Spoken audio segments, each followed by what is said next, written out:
I don't think that you have any insight whatsoever into your capacity for good until you have some well-developed insight into your capacity for evil.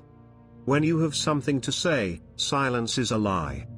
To stand up straight with your shoulders back is to accept the terrible responsibility of life, with eyes wide open.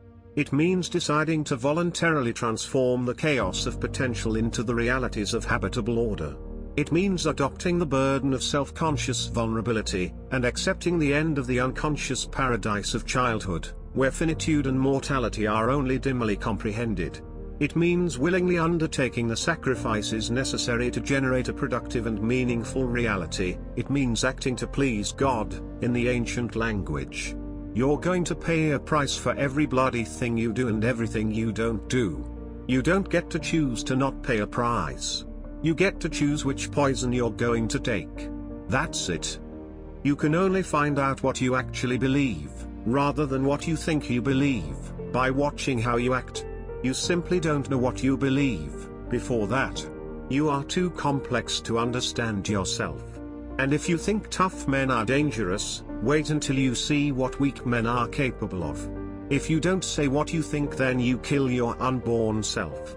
If you can't understand why someone is doing something, look at the consequences of their actions, whatever they might be, and then infer the motivations from their consequences.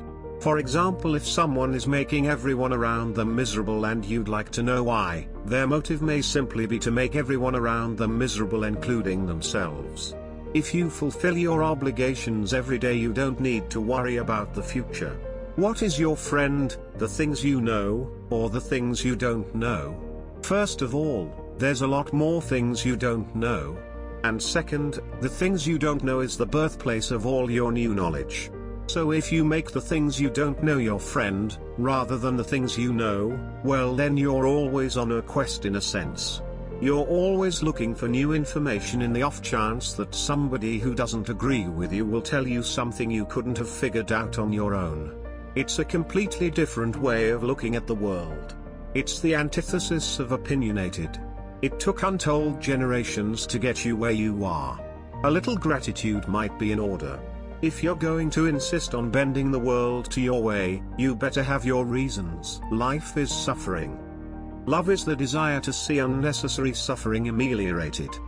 Truth is the handmaiden of love. Dialogue is the pathway to truth. Humility is recognition of personal insufficiency and the willingness to learn. To learn is to die voluntarily and be born again, in great ways and small. So speech must be untrammeled, so that dialogue can take place, so that we can all humbly learn, so that truth can serve love, so that suffering can be ameliorated, so that we can all stumble forward to the kingdom of God. No tree can grow to heaven, adds the ever-terrifying Carl Gustav Jung, psychoanalyst extraordinaire, unless its roots reach down to hell. To suffer terribly and to know yourself as the cause, that is hell.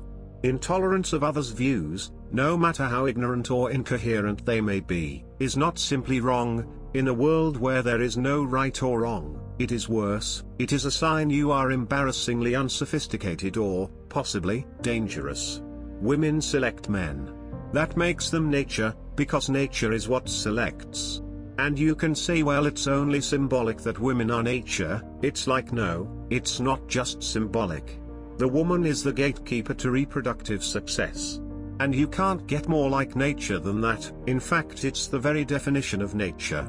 The purpose of life, as far as I can tell, is to find a mode of being that's so meaningful that the fact that life is suffering is no longer relevant.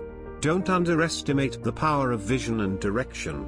These are irresistible forces, able to transform what might appear to be unconquerable obstacles into traversable pathways and expanding opportunities. Strengthen the individual. Start with yourself. Take care with yourself. Define who you are. Refine your personality. Choose your destination and articulate your being. As the great 19th century German philosopher Friedrich Nietzsche so brilliantly noted, he whose life has a why can bear almost anyhow. So, attend carefully to your posture. Quit drooping and hunching around. Speak your mind. Put your desires forward, as if you had a right to them, at least the same right as others. Walk tall and gaze forthrightly ahead. Dare to be dangerous. Encourage the serotonin to flow plentifully through the neural pathways desperate for its calming influence. Perhaps you are overvaluing what you don't have and undervaluing what you do.